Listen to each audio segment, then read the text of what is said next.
Jadi Allah membuka pintu hati sampean masuk dalam kemakrifatan Allah itu bukan karena amaliyah yang kita lakukan. Bukan. Itu semuanya karena iradah kehendak Allah sendiri untuk mengenalkan dirinya pada si makhluk. Lewat apa? Macam-macam. Allah menyapa kita lewat angin yang ditimbulkan oleh kipas. Itu Allah menyapa. Allah menyapa jenengan lewat sakit. Allah menyapa jenengan lewat miskin, lewat kaya, lewat apapun Allah menyapa. Hanya bagi hati hamba yang memegang kunci untuk bisa masuk di alam akhirat di dalam angin tadi lah yang bisa bertemu Allah di situ.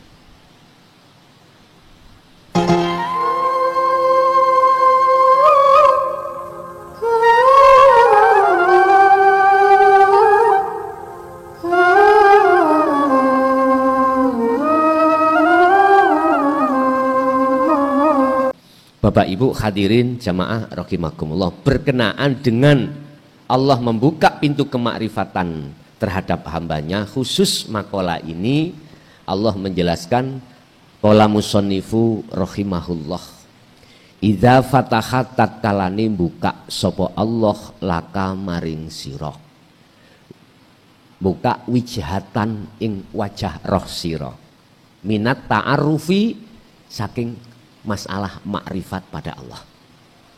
Ketika Allah membuka pintu hatimu untuk bisa bertemu Allah, atau ketika saat Allah membuka mata hatimu sehingga bisa makrifat pada Allah, ya falatu bali ma'aha ingkola amaluka. Jangan kau berpendapat karena amalmu itu.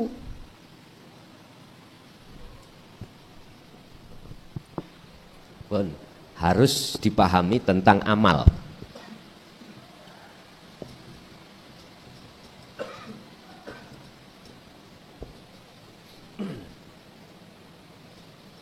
Amal dan akhwal. Jasad, ruh atau qalbun.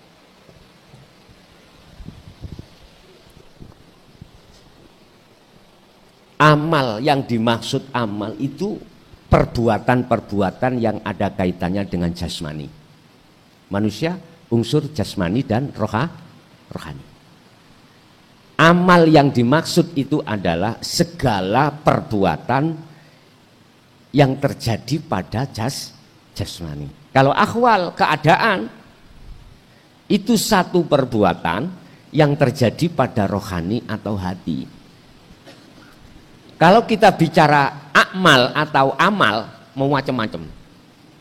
Berdiri, rukuk, sujud, duduk, sholat, atau di luar aktivitas sholat. Itu disebut akmal, jamak dari amal.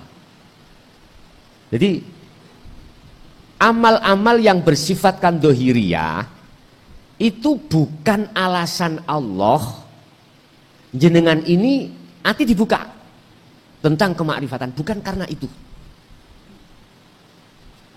Kan dikatakan fal ya'mal amalan sholihan, kau harus melakukan satu perbuatan yang bagus. Nah, akmal ini identik dengan jasmani, berarti jasmani sampean harus melakukan bentuk zikir. Amal yang bagus di mata Allah ya, itu tergantung akhwal jenengan. Tergantung keadaan hati jenengan itu bagaimana. Keadaan hati manusia itu cuma ada dua, Pak. Entah wong Islam atau ghairul Islam. Selain orang Islam atau orang Islam, keadaan hati itu cuma ada dua. Pertama, mingkol bin zahidin, hati yang condong mengakukan semua, meyakini semua apapun yang terjadi itu semata-mata datangnya dari Allah. Maka dikatakan oleh Syekh Ibnu Athaillah mingkol bin zahidin, itulah hati yang condong pada Allah imannya. Jadi sudah tidak mempunyai iman pada selain Allah, sudah tidak ada dari segi aspek apapun yang terjadi. Satu. Nomor dua, mingkol bin rohibin, hati yang condong beriman pada selain Allah. Contoh ini, saya beriman bahwasanya hati yang memberikan tausiah itu adalah mukhlason, padahal mukhlason itu makhluk. Lah ini rohibin itu condongnya hati terhadap makhluk tentang iman. Wis gak ngomong hutan kok udah temenan tadi gawe. Lainnya aja. Kita haus terus minum air. Ya, hilanglah rasa haus. Hati kita beriman, hilangnya haus itu karena air. Padahal air itu makhluk. Lah ya dah. Mukhlason ya makhluk, air ya makhluk. Rasulullah Muhammad ibnu Abdillah juga makhluk. Manakala iman kita jatuhnya pada makhluk, maka kita ada di golongan kedua. Ini keadaan ruhaniyah. Padahal Al-Maidah ayat 76 Allah katakan bahwasanya semua makhluk apapun dan siapapun, berarti nek apapun itu tanpa bernyawa. Nek siapapun berarti bernyawa. Bahasa syariat. Itu tidak akan pernah bisa memberikan darau wala naf'an. Mendatangkan mudorot bahaya ataupun memberikan satu manfaat. Ini jangan dipandang syariat, dari sisi syariat. Sampai pandang dari sisi hakikat, baru sambung ayat ini nanti. Nek sampai lihat dari sisi syariat, wong nyatanya haus saya hilang itu karena air. Lu gak sambung toh? Wong saya bisa paham ilmu kepada Allah, petunjuk dari mukhlason kok. Lu gak sambung Pak dengan ayat ini. Padahal di dalam Al-Qur'an yang kami ketahui tentang bahwasanya masalah makhluk itu tidak bisa apa-apa, itu ada 12 ayat. Salah satunya surat Al-Maidah ayat 76 tadi. Begitu di cross check. Betul dah.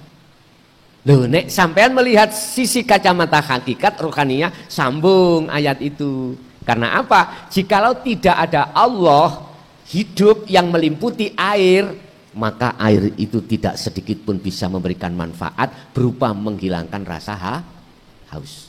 Nah, yang benar bagaimana? Gini loh, Allah bertajali pada air. Ala innahu bikulli syai'im muhit.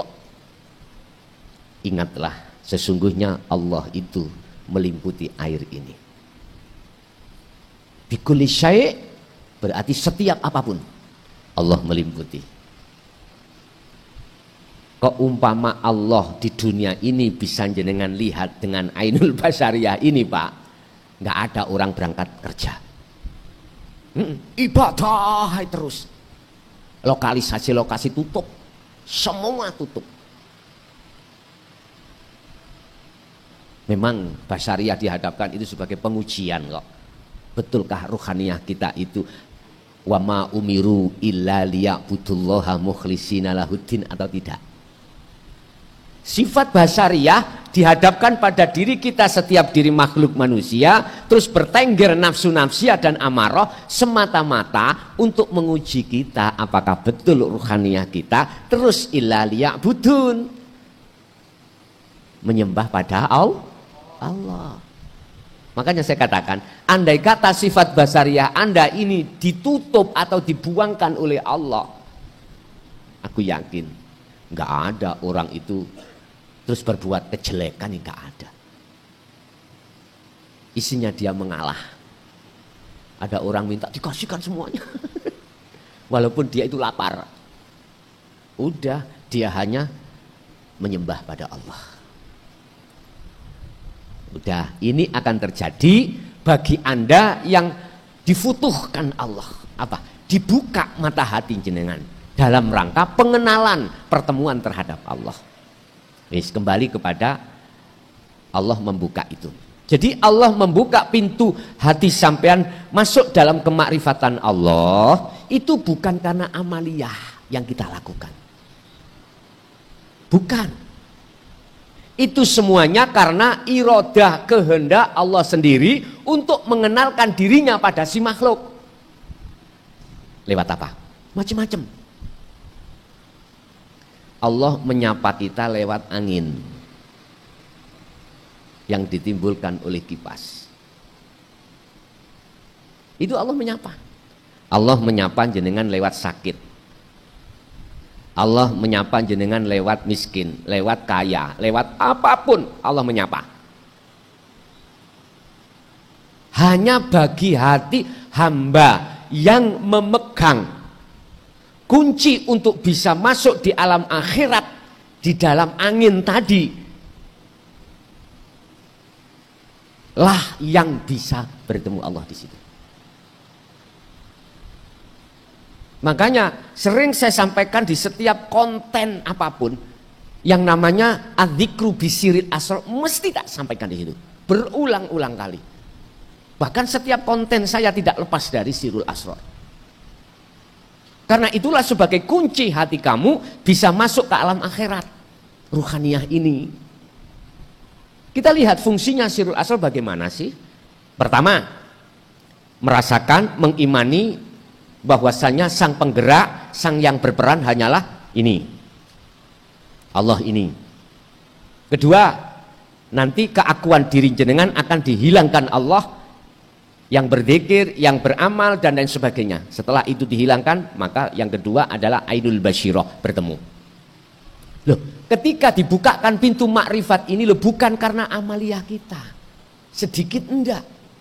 Karena memang mohon maaf, fa innahu ma fatahaha laka illa wa huwa yuridu ayyata'arrafa ilaika. Itu karpe Allah.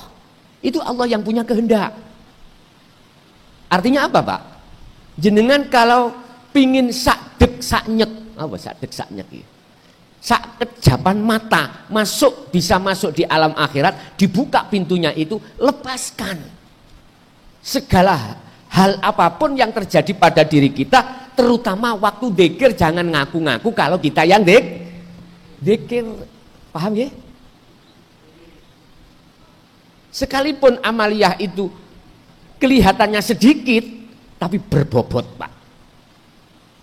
Hanya merasa mengimani dalam hati sampai keadaannya itu dalam kondisi kolben zahidin inilah yang kumaksud. Hati selalu condong menyang Allahnya, maka disinilah sak kejap. Sehingga kalau boleh saya katakan berarti alam akhirat itu tidak jauh. Alam akhirat itu kita gak usah menunggu apa yang diterangkan di dalam hukum syariat. Besok kalau sudah hari kiamat, Israfil menyebul, apa? Meniup trompetnya, bukan itu. Ya lama Pak sampai nunggu ke sana. Sekarang masuklah hatimu di dalam angin itu, sebab di dalam angin itu ada wujudnya Allah. Cara untuk bisa masuk di situ berarti tidak lepas dari sirul asrar tadi. Sebab aku Allah tidak akan menerimamu cintamu selama di dalam hatimu ada masih selain aku ada. Lepaskan cintamu. Kalau kau mau melepaskan, lah ini seakan-akan hamba seperti yang melepaskan apa ya? Tapi sebetulnya itu yang melepaskan adalah Allah. Yuhibbukumullah wa yaghfir lakum dzunubakum. Kalau itu sudah terlepas, yuhibbukumullah, cintamu akan diterima Allah. Makanya bicara kholwat itu tidak seperti dulu, Pak.